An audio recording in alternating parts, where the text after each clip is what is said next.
Et salut les copintres et bienvenue dans cette nouvelle vidéo. Aujourd'hui, on va parler lumière.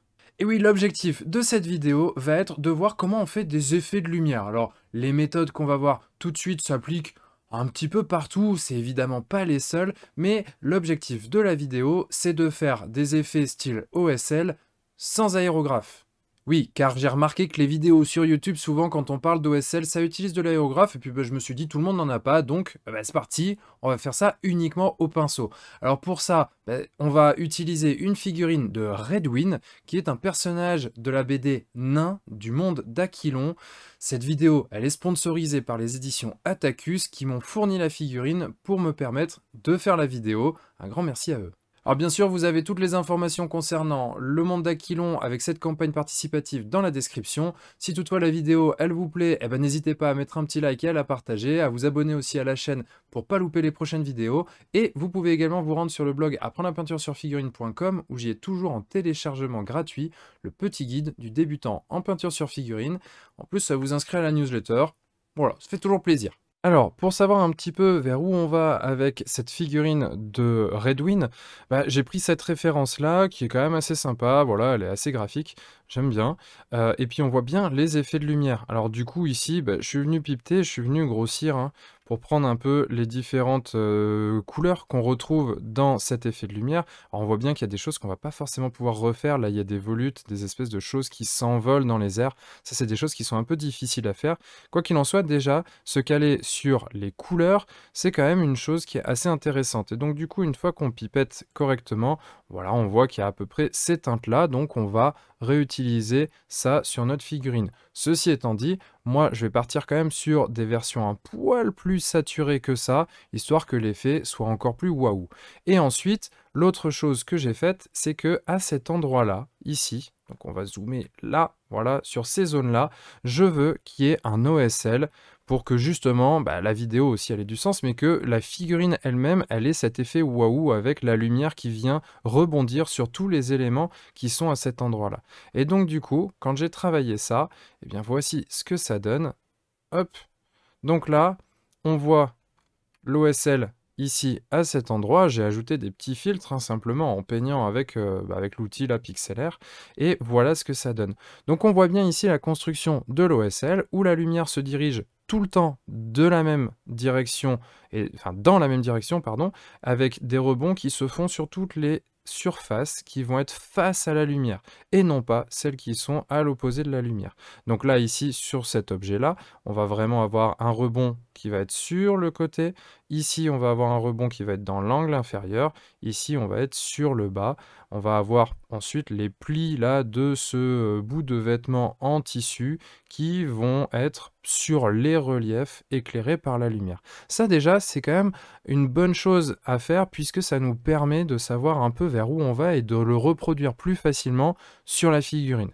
Ensuite, vous voyez, j'ai pipeté pas mal de couleurs par-ci par-là pour savoir où je voulais aller avec les autres teintes, donc que ça soit ici par exemple la peau, ici plutôt sur tout ce qui va être les cheveux, les métaux, et ici on voit aussi que j'ai fait ici sur l'OSL, et donc du coup plutôt sur la partie du vêtement en tissu là, en cuir en tout cas, ça ressemble plus à un vêtement en cuir marron, et donc du coup ça me permet de savoir quelles sont les couleurs que je vais utiliser pour réaliser encore une fois cette OSL sans me tromper. Alors, l'objectif de cette vidéo, c'est de faire à la fois les effets de lumière sur l'épée ici, mais aussi et surtout de faire l'OSL. Donc j'ai déjà fait les effets de lumière ici avant de coller la main, parce que sinon c'était très peu accessible. Et donc du coup, ça va me permettre de montrer comment on fait l'OSL qui est par ici. Donc du coup, là, pour les effets de lumière de ce côté-là, ce que je vais faire, c'est que c'est sculpté, en fait, c'est très très fin, mais c'est sculpté. Et donc du coup, je vais en profiter. Pour ça, je vais commencer déjà par remonter les éléments qui sont creusés, qui sont sculptés, avec de l'encre blanche. Alors, vu que c'est sculpté, je vais en profiter avec cette encre. Ce que je vais faire, c'est que je vais la diluer de moitié, moitié encre, moitié eau. Comme ça, du coup, quand je vais la poser sur la figurine, ça va être beaucoup plus fluide. Et donc, du coup, ce que ça me permet de faire, c'est d'en mettre une bonne quantité. Hop. Puis ensuite, de pousser les pigments pour que ça ne vienne vraiment que dans les creux et que ça ne marque que les éléments sculptés, de manière justement à laisser la surface, elle, bien foncée, bien sombre, et donc du coup donner cet effet de lumière. Hop. Et on peut venir ensuite éliminer l'excédent en poussant comme ceci. Et donc là, on voit que ça a vraiment marqué uniquement les creux. Donc ça, c'est une étape qu'on va avoir besoin de faire au moins 2 fois, si c'est pas 3, parce que là, pour l'instant, c'est très blanc, mais une fois que ça sèche, bah, ça l'est vachement moins. Donc comme je le disais, après un premier passage, on voit bien que, bah, en fait, c'est pas du tout aussi marqué que ça l'est quand c'est pas sec. Tout simplement parce que quand c'est pas sec, on a la brillance, tout ça, qui fait que bah, c'est plus clair. En plus, le blanc, ça a tendance à vachement, bah, justement, se ternir, s'effacer au séchage. Donc, on va tout simplement faire cette étape autant de fois que nécessaire. Alors là, ça va vraiment dépendre en fait de la dilution, de la fluidité de base et de l'intensité de base de l'encre. Donc je ne peux pas dire là tout de suite combien de passages il faut effectuer, mais de toute façon, ici, c'est vraiment au jugé. Une fois qu'on a suffisamment le blanc dans les creux, on pourra arrêter à ce moment-là et poursuivre à l'étape suivante. Donc là, je vais le faire hors caméra, et puis ensuite, on passera à l'étape d'après. Alors, voilà ce que ça donne une fois qu'on a bien intensifié notre blanc. Maintenant, ici, par exemple, on voit, ça peut baver un petit peu, comme ça peut blanchir la zone, auquel cas, on va avoir besoin de revenir avec du noir. Alors, du noir ou une peinture vraiment très foncée, selon la base sur laquelle on travaillait. Là, je le dilue pas mal. Comme ça, du coup, en fait, je vais venir partir d'ici et tirer les pigments noirs vers le bord, donc vers l'opposé de la source de lumière. Comme ça, du coup, ça va reteinter tout ça de noir, mais en créant quand même un espèce d'effet un peu diffus qui vient depuis la lumière. Hop. Comme ça fait le halo. Ça respecte un petit peu le halo de lumière qui est censé se diffuser depuis, là, en l'occurrence, la rune qui est incrustée dans l'épée. Alors voilà ce que ça donne une fois qu'on a corrigé avec le noir, et maintenant on va évidemment ajouter la couleur. Alors la couleur, là moi ce que je vais utiliser c'est du Luminous Orange, donc vraiment un orange super super flash, presque fluo, et du Lemon Yellow, pareil, un jaune qui est très très très clair, qui est très flashy, plus flashy que clair d'ailleurs. Et je vais utiliser ça, et comme je l'ai fait avec le blanc, et bien tout simplement je vais l'utiliser en très dilué pour que ça puisse laisser par transparence l'effet du blanc.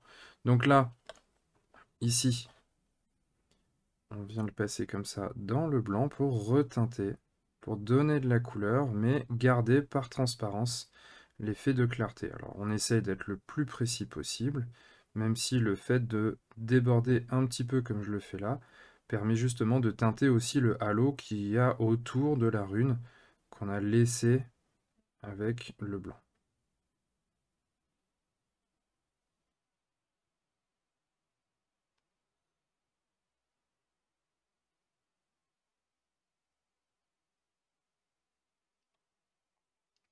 Comme pour le blanc, on va pas avoir l'effet escompté en un seul passage.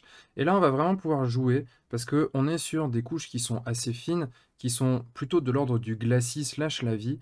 Et donc, du coup, on va pouvoir jouer entre les deux couleurs qu'on a sélectionnées pour justement ajuster la teinte là où on veut que ça soit plus jaune, là où on veut que ça soit plus orange. Et on va aussi pouvoir, avec des petits glacis comme ça, on va pouvoir déborder à côté sur les autres zones qui sont très proches de la source de lumière pour faire l'effet lumineux et du coup avoir cet effet un petit peu plus d'OSL qui vient colorer les parties qui sont juste à côté de la source de la lumière. Donc là par exemple, je vais refaire un passage avec mon orange pour renforcer les zones en orange et je viendrai ensuite faire un passage jaune plus restreint pour faire comme, encore une fois, quelque chose de chaud, une lumière chaude qui va du coup avoir un cœur plus chaud, plus haut en température avec du jaune. Et voilà ce que ça donne une fois qu'on a fini les différents passages avec les petits glacis, comme je le disais. Donc là, moi, pour accentuer cet effet de lumière, presque comme si c'était du feu incandescent un petit peu, je suis venu voilà, rajouter des pointes de jaune ici, là, à certaines intersections, pour que ça fasse une variation de couleurs. Et ensuite, comme je disais, j'ai accentué progressivement par des petits glacis un effet de lumière qui, comme ça, vient cercler la rune en elle-même pour avoir comme un petit OSL là qui vient toucher cette zone-là, ou là par exemple tout autour de cette rune ici. Donc là maintenant, on va passer à l'OSL au niveau de l'intérieur ici. Et un énorme merci aux éditions Attacus qui m'ont proposé de sponsoriser cette vidéo et sans qui, bah du coup, ça n'aurait pas été possible de la faire. Alors Attacus, on va voir tout de suite plus en détail de quoi il s'agit, mais si vous aimez la licence des Mondes d'Aquilon, il y a moyen que ça vous titille un petit peu. Attacus, c'est une marque française spécialisée dans les statues de collection depuis 97 avec notamment la licence Star Wars depuis 24 ans, qui lance aujourd'hui un nouveau label, Attacus Craft, avec une campagne de financement participative et une première licence issue des BD du monde d'Aquilon chez les éditions Soleil. Donc on va retrouver les univers et d'Heroic Fantasy, orques et gobelins, nains, elfes, mages, avec en l'occurrence les personnages les plus emblématiques au travers de 7 figurines exclusives dans cette campagne, qu'on va retrouver en format 4 cm, 7,5 ou 12 cm. Si vous êtes intéressé, n'hésitez pas à vous rendre sur le site attacus.community. Alors, pour cet OSL à l'intérieur qui est ici, on va commencer, et donc on voit bien que j'ai laissé toute la zone ici beaucoup plus sombre, de manière à ce que justement l'OSL ressorte bien correctement. Donc on va commencer avec une lumière sombre, en tout cas vraiment quelque chose qui va juste commencer à amener légèrement l'OSL, puis ensuite on va progressivement partir vers quelque chose qui sera plus sur du orange pour tout simplement que ça corresponde à la couleur de la lumière qui se dégage. Ici, on est vraiment sur un style graphique qui va permettre de donner un petit peu de punch à cette figurine et notamment à cette zone-là pour avoir un effet un peu waouh. Là, je ne cherche pas nécessairement à ce qu'il y ait de la cohérence par rapport à la source de la lumière, même si, évidemment, on va quand même essayer de respecter une certaine cohérence dans la position des lumières. Alors, la première chose qu'on va utiliser, c'est un marron, parce que ici, quand même, on est très très sombre. Donc, on va commencer à monter un tout petit peu en valeur avec un marron pour amener doucement vers du orange.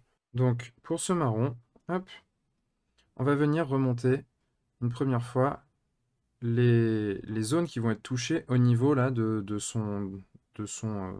j'allais dire de la jupette, du pagne qui est devant. Hop, ici donc, on va être touché à cet endroit-là.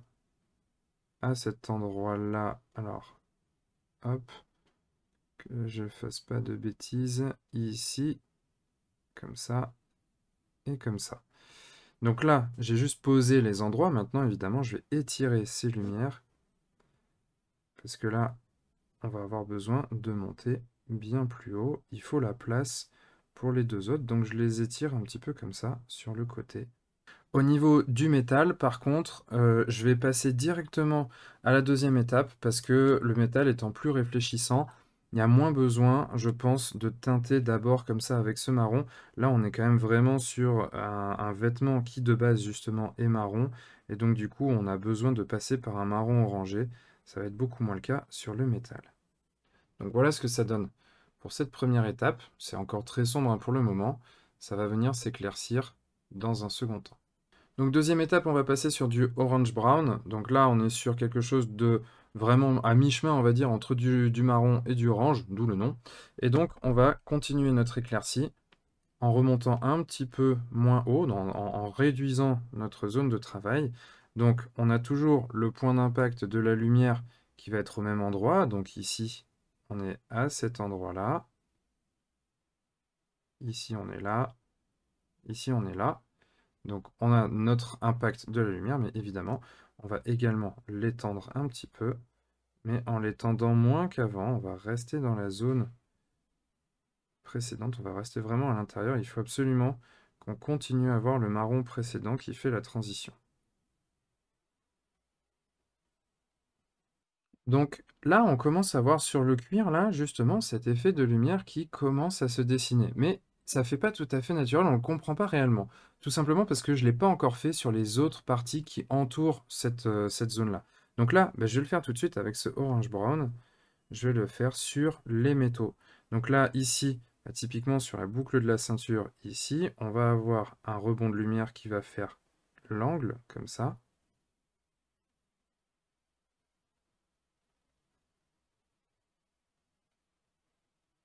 Donc je reprends d'abord les arrête, puis ensuite j'étire ma lumière. Ensuite, on va avoir la même chose ici. Alors là, je vais être obligé de tourner un peu la figurine pour venir sur le dessous de la ceinture à cet endroit-là. Donc on voit, hein, ça reprend cet endroit-là. Et je vais même le faire remonter un peu plus haut par là-bas.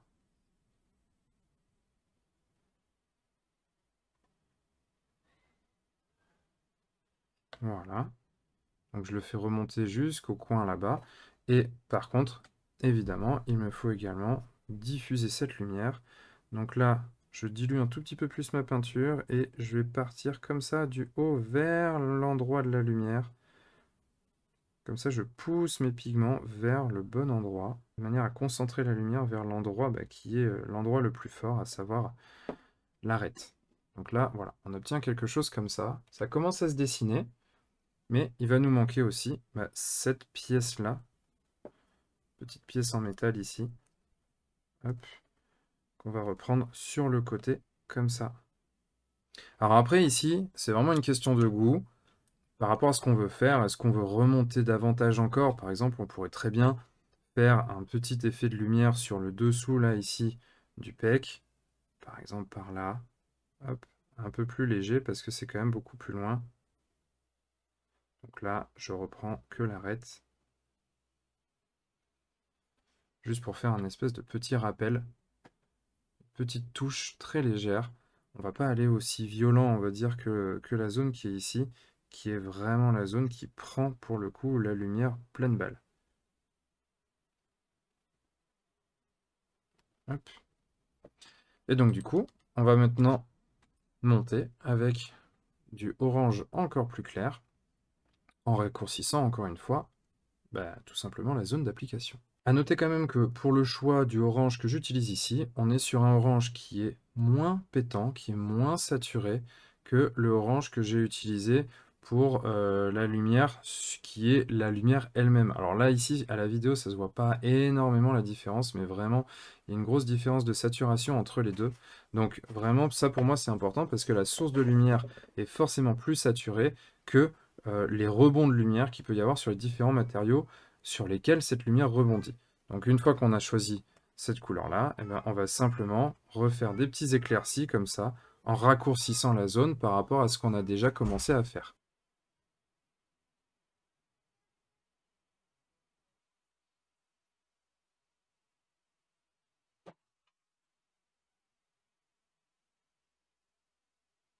Et voilà ce que ça donne une fois qu'on a fini de remonter avec le orange le plus clair. Alors maintenant, en fonction de l'effet escompté, si on veut avoir quelque chose de plus fantastique, on peut aller chercher des peintures qui sont encore plus saturées. Moi, là, j'ai voulu rester entre guillemets assez sobre, et voilà ce que ça donne. Et voilà les copains, c'est fini pour cette vidéo, j'espère qu'elle vous aura plu, j'espère que vous y aurez appris des choses. Moi j'ai trouvé l'exercice intéressant, parce que du coup ça permet aussi, le fait de le faire au pinceau et pas à l'aérographe, de se poser un petit peu plus les bonnes questions, de le construire peut-être aussi en amont sur cet outil qui est pixelaire, pour ensuite le reproduire, et du coup arriver à mieux comprendre où doivent se poser les différents éléments. Donc du coup ça se fait un petit peu moins tout seul qu'avec l'aérographe, ça c'est plutôt une bonne chose. Juste pour, voilà, pour intégrer le process, pour intégrer la réflexion. Notamment, par exemple, le fait qu'il faut mieux laisser la zone où il va y avoir l'OSL en sombre pour ensuite construire son OSL et donc sa lumière, de manière à ce que cette lumière ressorte davantage. Bref, des petites choses comme ça qu'on apprend en pratiquant. En attendant, voilà, moi je vous laisse avec en toile de fond les images finales de la peinture de Redwin. Encore une fois, j'espère que la vidéo vous aura plu. Moi, je vous souhaite une très très bonne soirée et d'ici à la prochaine vidéo, bien évidemment, n'oubliez pas de mettre des couleurs dans votre vie. Ciao!